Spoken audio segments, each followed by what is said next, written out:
The cold hit Owen Reed like a physical blow when he opened his eyes. His breath came out in white clouds that froze instantly into tiny ice crystals. Something was very wrong. The cargo hold should have been warm and humming with life support systems. Instead, silence pressed down on him like a weight. Owen sat up slowly, his muscles stiff and aching. The emergency lights cast everything in a dim red glow. He looked around the empty hold and felt his stomach drop. The other crew members were gone, all of them, their gear, their personal items, everything had been stripped away. That he stumbled to his feet and checked the airlock. The escape pod was missing. Through the small window, he could see an endless white landscape stretching in every direction. Ice and snow as far as the eye could see. They had crashed on a frozen planet, and his crew had left him behind. Owen pressed his forehead against the cold metal of the door. He wanted to scream, to punch something, but that would waste energy he needed to survive. He forced himself to think like an engineer instead of a terrified man. First inventory. He searched the cargo hold methodically.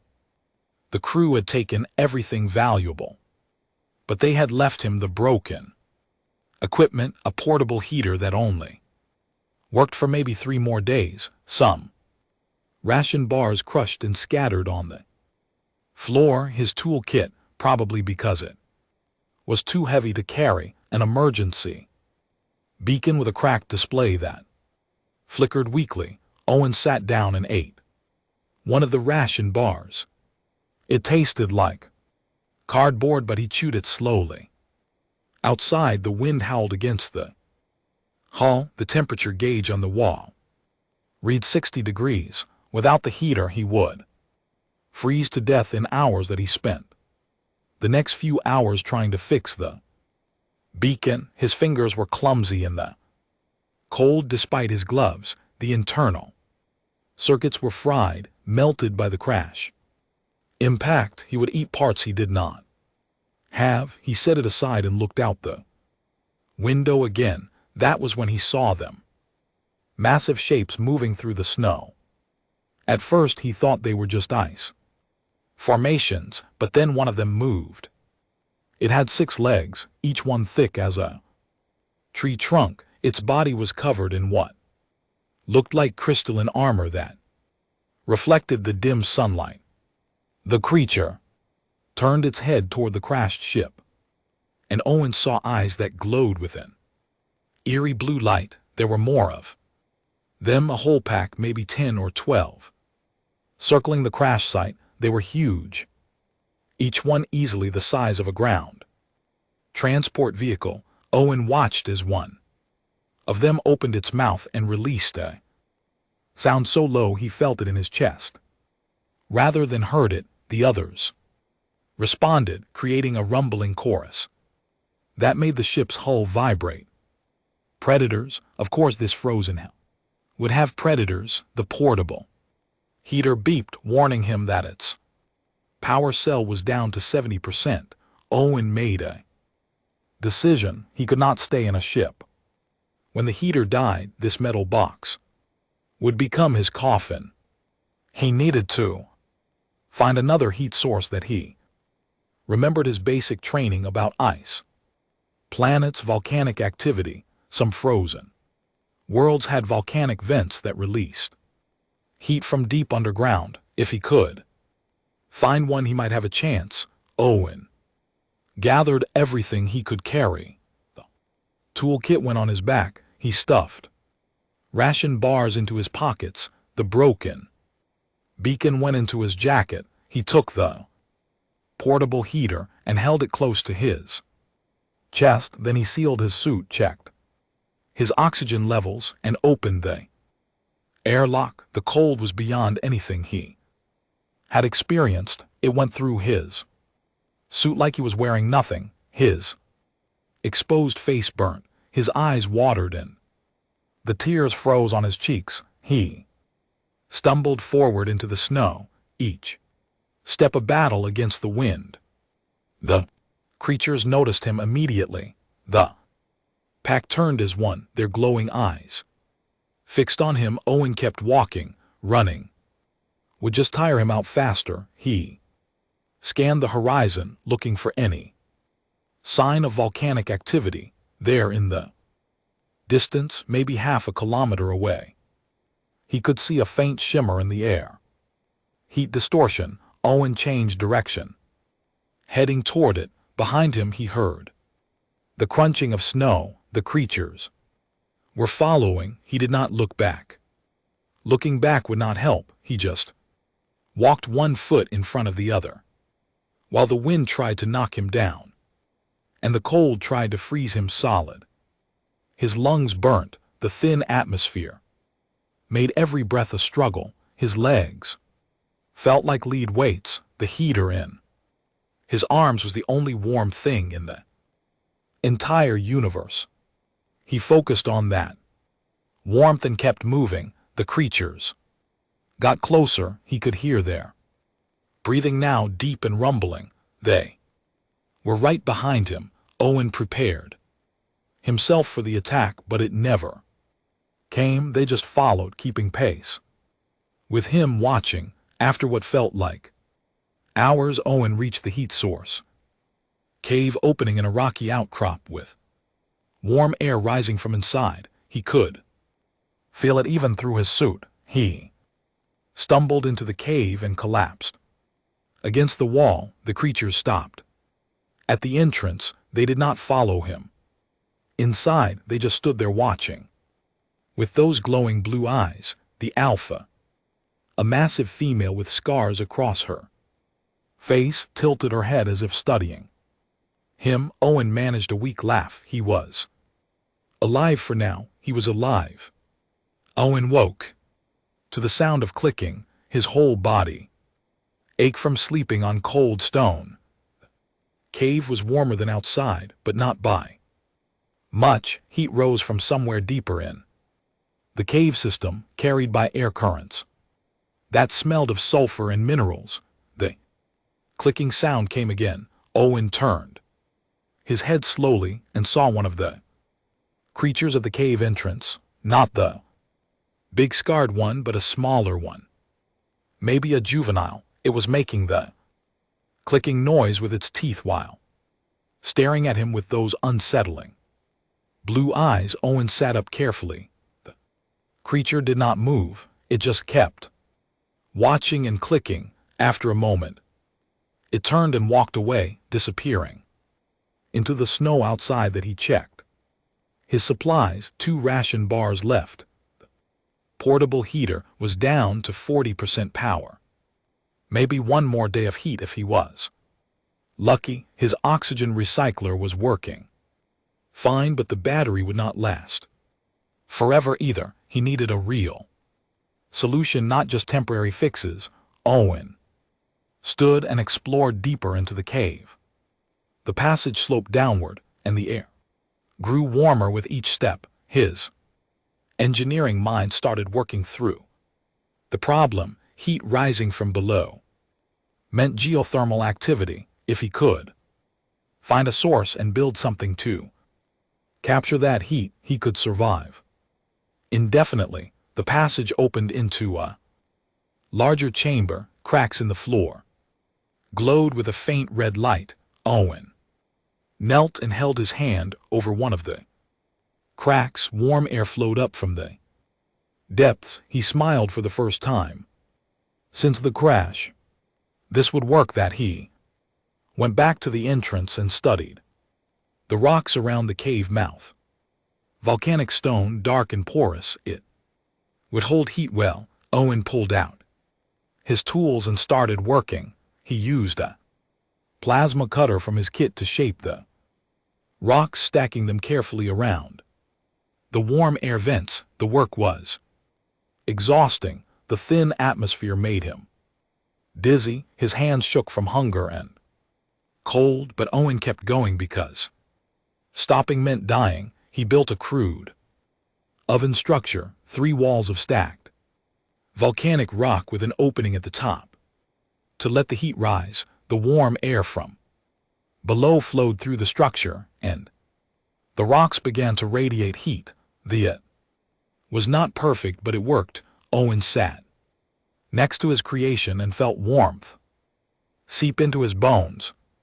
Real warmth, not the artificial heat from the portable heater. He could build on this. He could survive that. A rumbling sound made him look up. The creatures were back, all of them this time, the entire pack. They stood in a semicircle outside the cave, watching him work. The big scarred one, the alpha, was at the front. She made a low sound, and the others responded in a chorus of rumbles and clicks. Owen's last ration bar was long gone. His stomach felt like it was eating itself.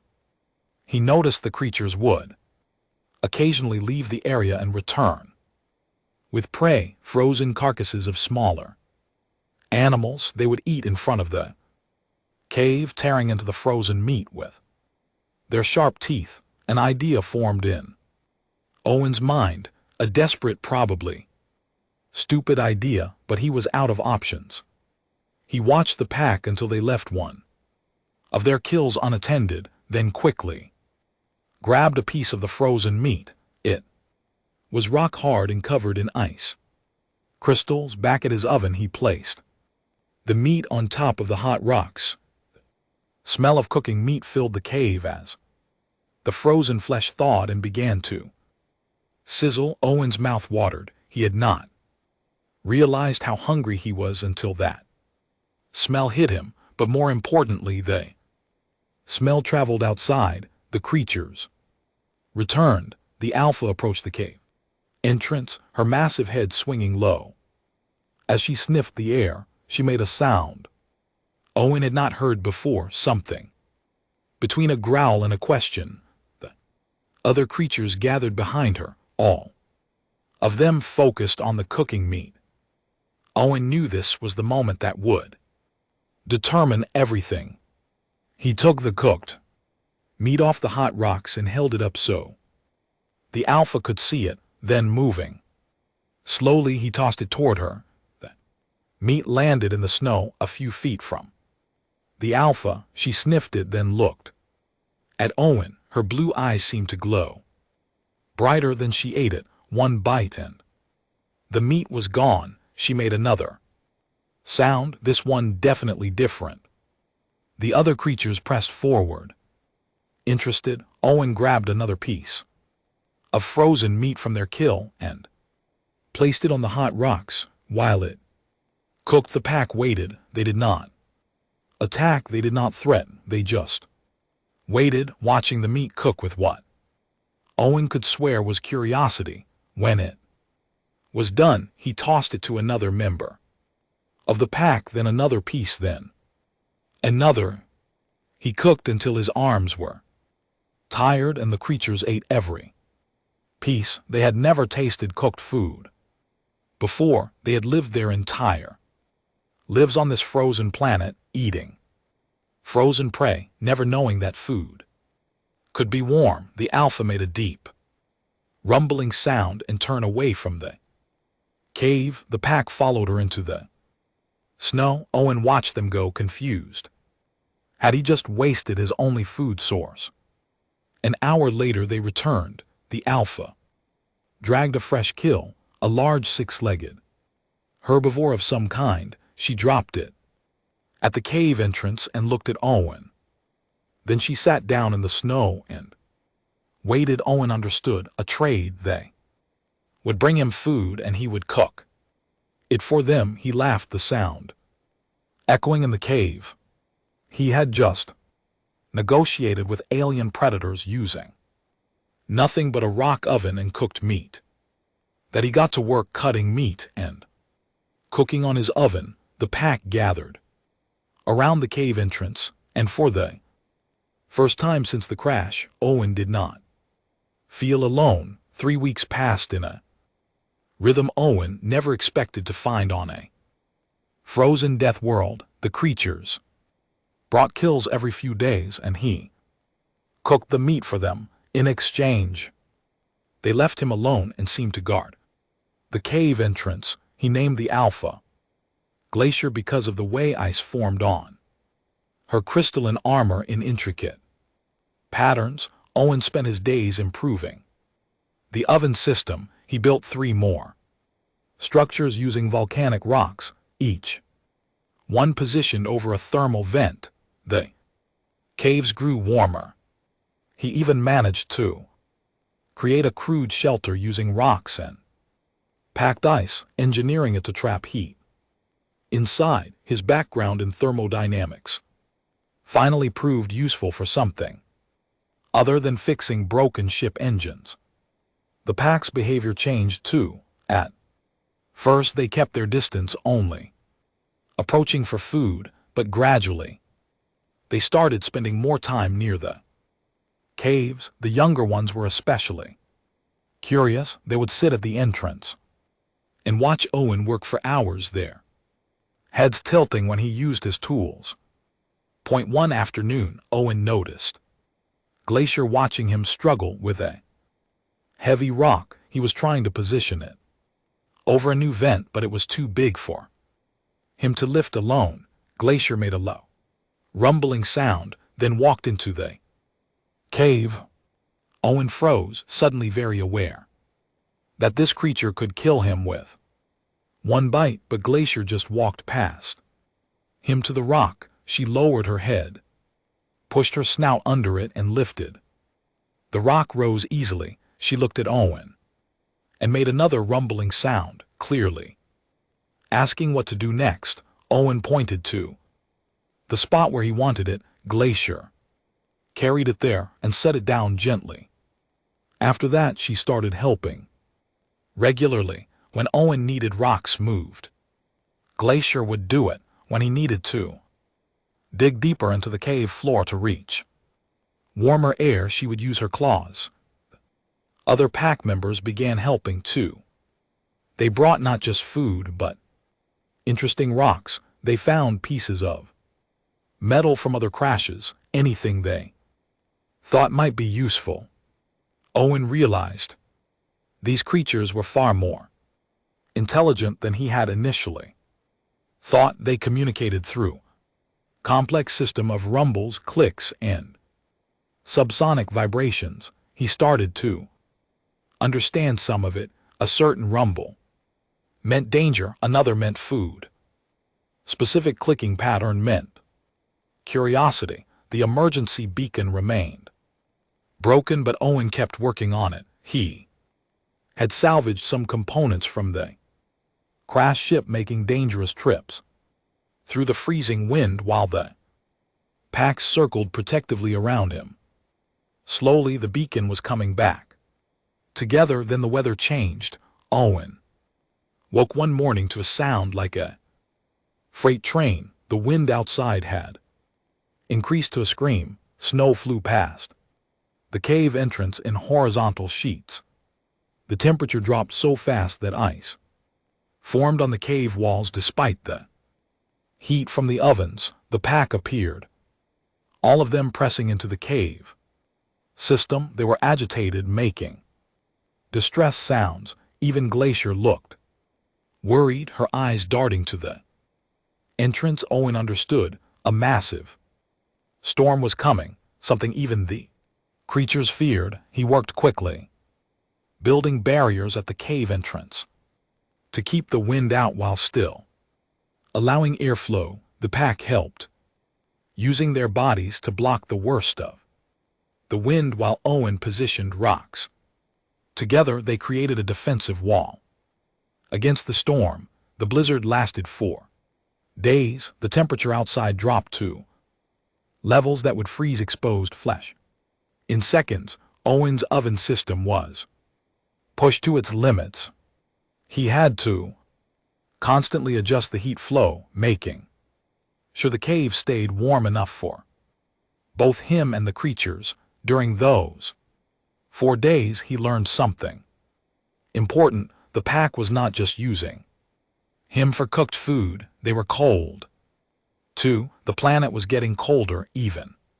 For creatures adapted to ice, the young ones especially struggled. Owen watched Glacier huddle around her cubs, trying to keep them warmed out on the second night of the storm. One of the cubs was shivering badly. Its crystalline armor had turned a dull gray color instead of its normal blue. Owen approached carefully and placed heated rocks around the cub. He built a small enclosure to trap the heat. The cub made a weak clicking sound and pressed against the warm rocks. Glacier watched this with her intense blue eyes.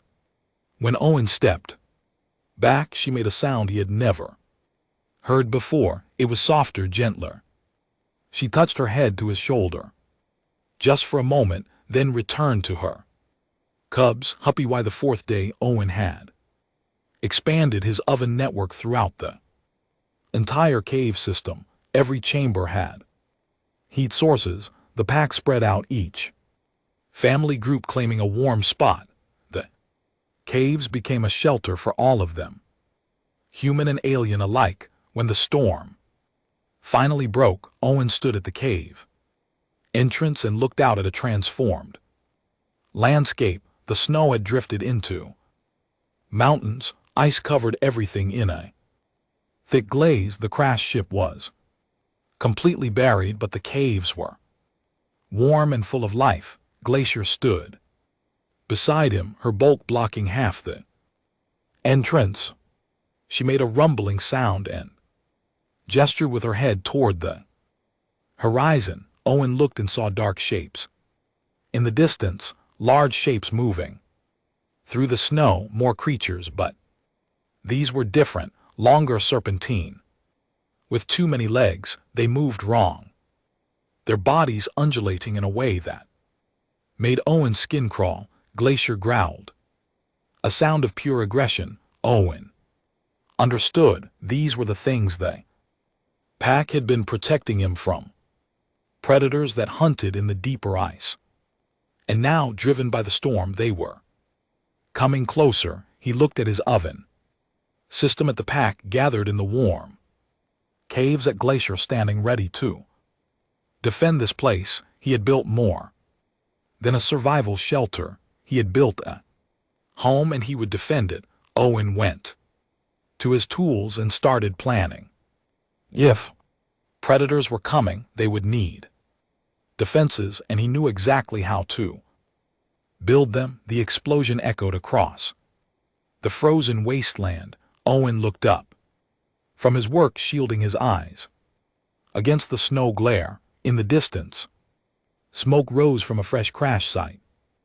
Another ship had gone down, maybe 10 km from the caves. Glacier made a questioning rumble beside him. Over the past weeks, Owen had gotten better at understanding her. This sound meant she wanted to know what he thought they should do. He considered it. Another crash meant possible survivors. It also meant possible supplies, but could mean danger point. 2 days later, the danger found them. Owen was cooking breakfast when Glacier suddenly stood up, her whole body tense. The pack gathered quickly, forming a defensive circle around the cave entrance. Owen grabbed a piece of metal pipe he had fashioned into a club. It was not much, but it was something. 6 figures appeared through the snow. They wore mismatched cold weather gear and carried weapons. As they got closer, Owen saw they were different species. A massive kin with grayscaled skin, a Vorlon with cybernetic implants covering half his face. 3 others he could not identify at this distance. All of them looked desperate and dangerous. The lead figure, the Kryn, stopped about 20 m from the cave. He looked at Owen, then at the pack of creatures surrounding him, then back at Owen. His expression was pure disbelief. "You have got to be kidding me," the Kryn said. "In standard galactic, a human living with ice beast, They're called frost claws, Owen said, surprising himself. With a defensive tone, and this is my home, state your business, the Kryn laughed, but there was no humor in it. Your home, listen, Tiny, we need shelter. And we need it now. We have been walking for 2 days straight, so either you share or we take it. Owen felt Glacier tense beside him. The pack was ready to attack on her signal. He put his hand on her side, feeling the cold armor plates. Hold on, he said, speaking to both Glacier and newcomers. Nobody needs to fight. How many of you are there? 5 of us, said the Vorlon with the cybernetics. His voice had a mechanical quality. Prison transport went down. Crew took the good escape pods and left us to freeze. Owen felt a cold recognition in his chest. The same thing that happened to him. Prisoners, yeah. The cringe said, I am Derek, got 10 years for smuggling. This is Sykes. The Vorlon, the others you can meet if you let us in before we turn into ice sculptures. Owen made a decision that he knew might be stupid, but he remembered being alone and abandoned. Remembered the cold that went bone deep. You can use the caves, but there are rules. The frost claws are not food or targets. They are my partners. You work with us, you get warmth and food. You cause trouble, you're back in the snow. Clear. De studied him for a long moment. You are serious. You actually trained these things? I did not train them. We have an arrangement. Do you accept the terms or not? Fine, we accept.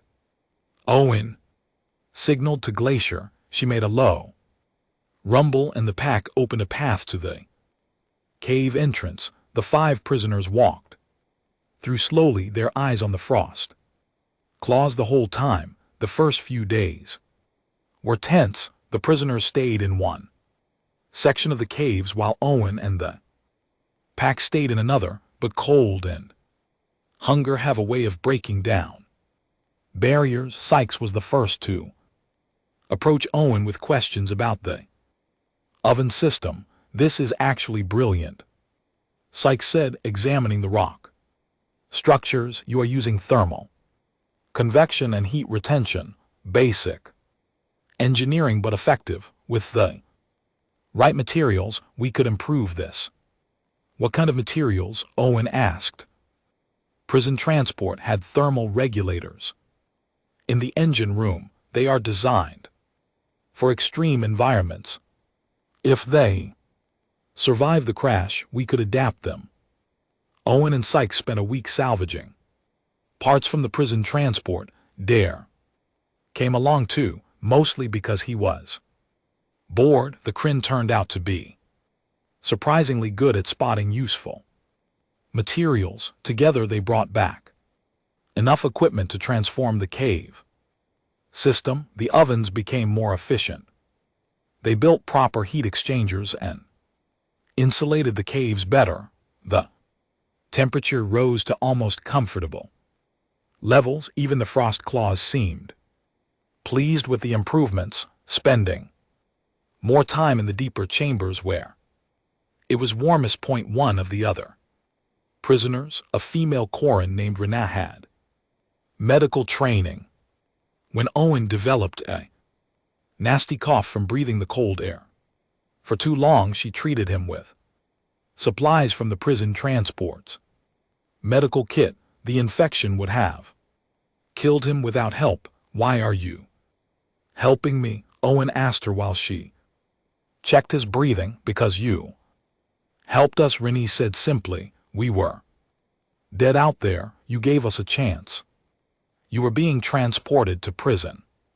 What did you do? Renee was quiet for a moment. I worked at a medical facility.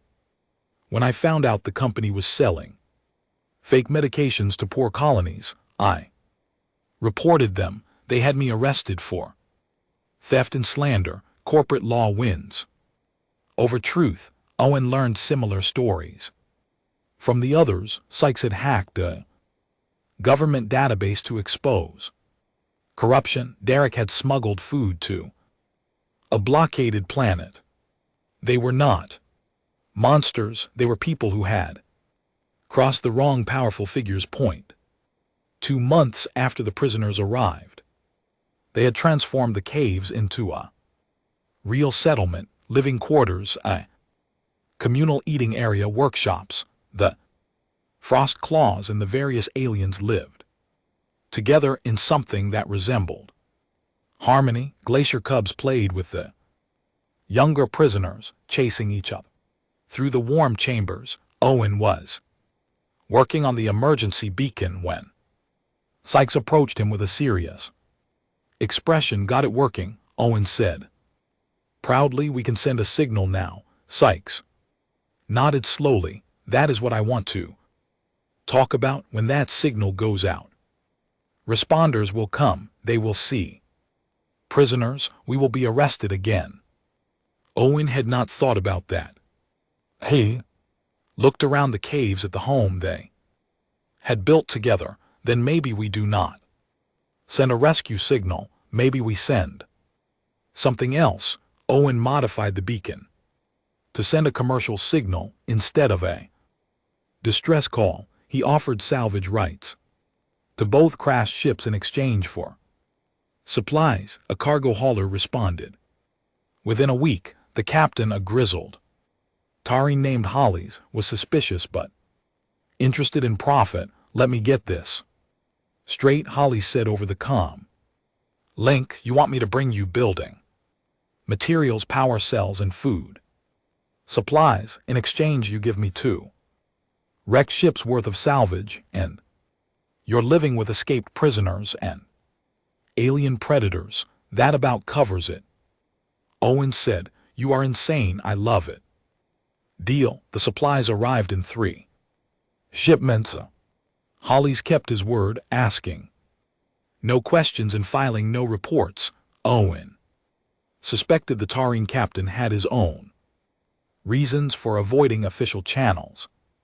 The supplies included everything they needed: thermal generators, building materials, fabrication equipment, and enough food to last months. But there was a problem. Glacier had been acting strange for days, leading Owen and the pack deeper into the cave system. She showed him ancient markings on the walls, carved by something with tools. Owen studied them with a growing sense of dread. They were a warning. Sykes helped him translate the symbols using the prison transport xenology database.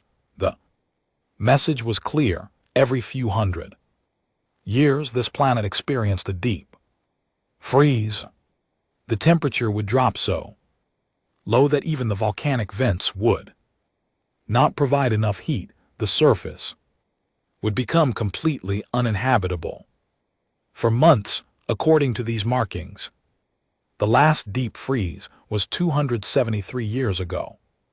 Sykes said quietly, the cycle is about 280 years. We are overdue, Owen said. They gathered everyone in the main chamber, the 5 prisoners, Owen and Glacier, who seemed to understand the gravity of the situation.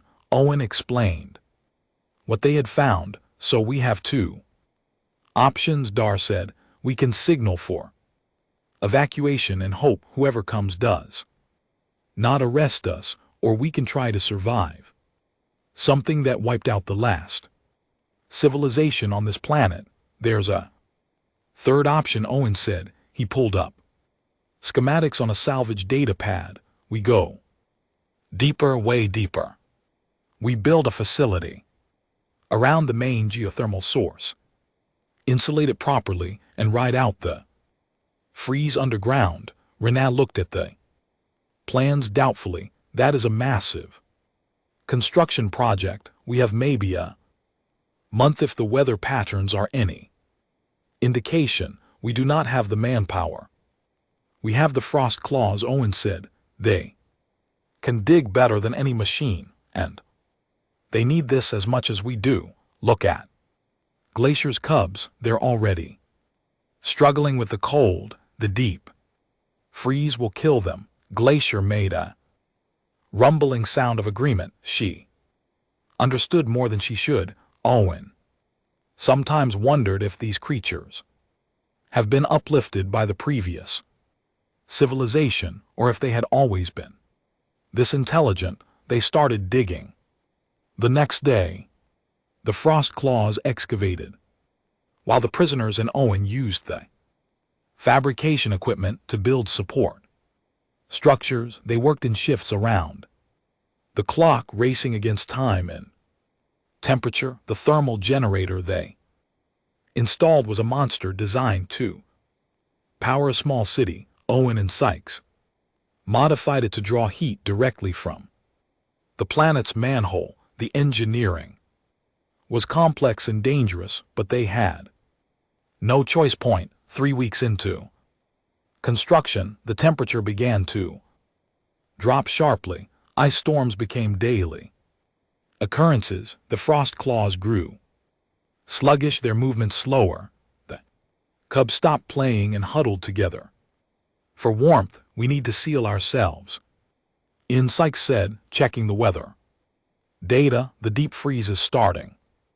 Another few days, and the surface will be lethal. They were not ready. Half the chambers were still unfinished. The air recycling system was barely functional.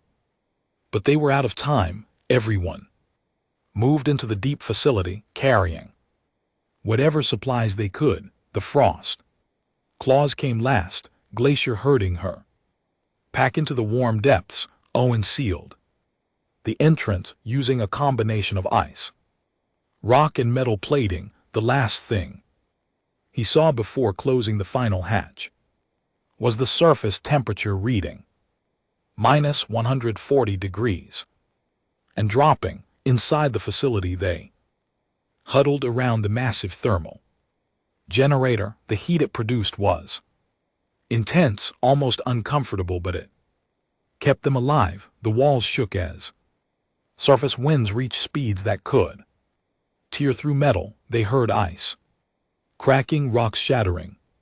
Sounds like the planet itself was being torn apart. The first week was the hardest. The air recycling system failed twice, and Sykes had to perform emergency repairs while everyone tried to conserve oxygen. Food was rationed strictly. The confined space made everyone irritable, but slowly they adapted. Derek organized work shifts to keep everyone busy. Renee started teaching basic medical skills. Owen held engineering classes, showing the others how the systems worked. Frost claws remained calm, Glacier's presence keeping the pack settled. 1 month into the deep freeze, Owen checked the external sensors. The surface temperature had stabilized at -200 degrees. Nothing could survive up there, but down here in their little pocket of warmth and civilization, life continued. The prisoners started talking about the future. If they survived this, what? Then they could not go back to galactic society. They were criminals, fugitives. But here on this frozen planet they had built something real. We could stay. Renee said one evening, make this permanent. Others might want to join us. People who do not fit in the system.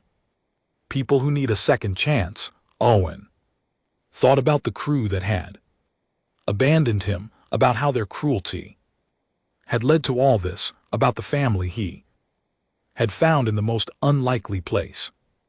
Then we better make this place worth staying for, he said. They got back to work, improving systems and expanding living space. The deep freeze continued outside, but inside they were building a home. For months underground changed people. Owen watched Derek teach Glacier's cubs how to play a cringe strategy game using rocks and ice chips. Sykes had started painting murals on the cave walls depicting the history of their settlement. Rena ran a medical bay that treated both humans and frost claws. With equal care, the external sensors finally showed the surface temperature.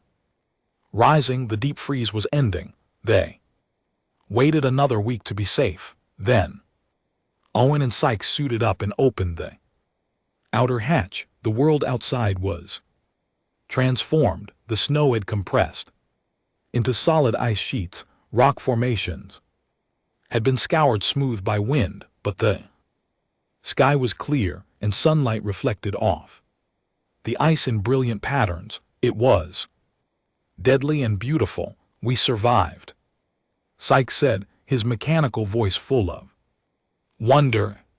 They emerged slowly over the next few days, the whole community.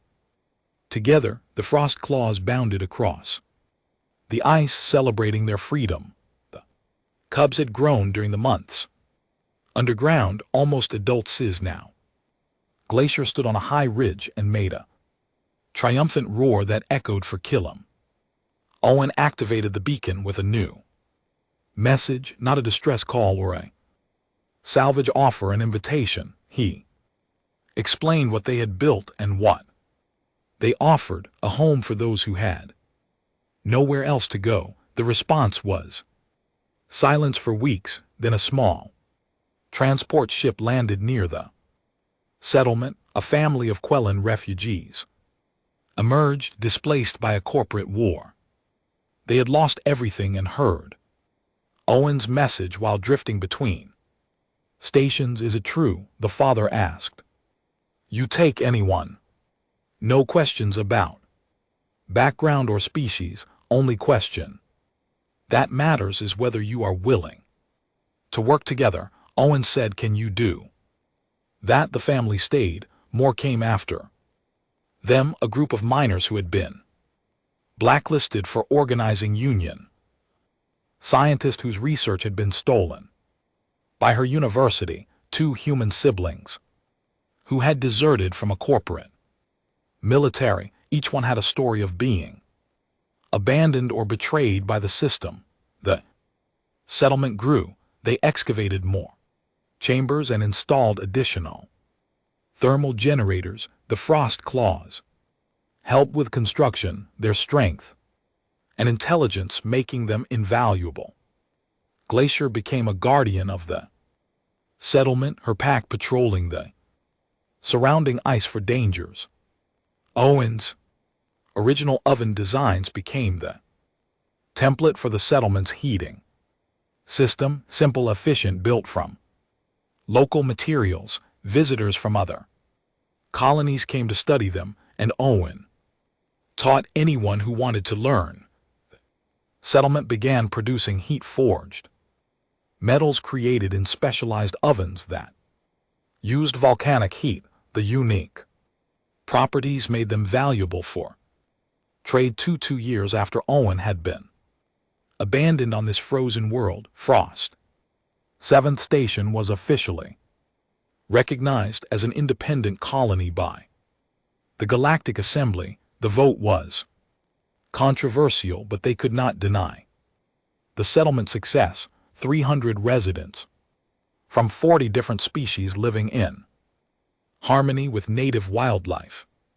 Owen stood in the central plaza, a wide chamber heated by a dozen thermal generators arranged around Glacier's original oven structure. He had insisted on preserving it as a monument. Children played nearby, human and alien, while Frostclaw cubs watched with protective eyes. The ship landed that day carrying a delegation from the assembly.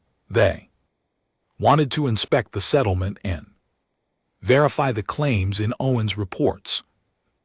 Lead inspector was a vicious Trellin who clearly expected to find a lawless refuge for criminals. Instead, she found schools teaching xenobiology and engineering, medical facilities treating patients regardless of ability to pay, workshops producing goods for trade, gardens growing food in geothermally heated chambers, a functioning society built on cooperation.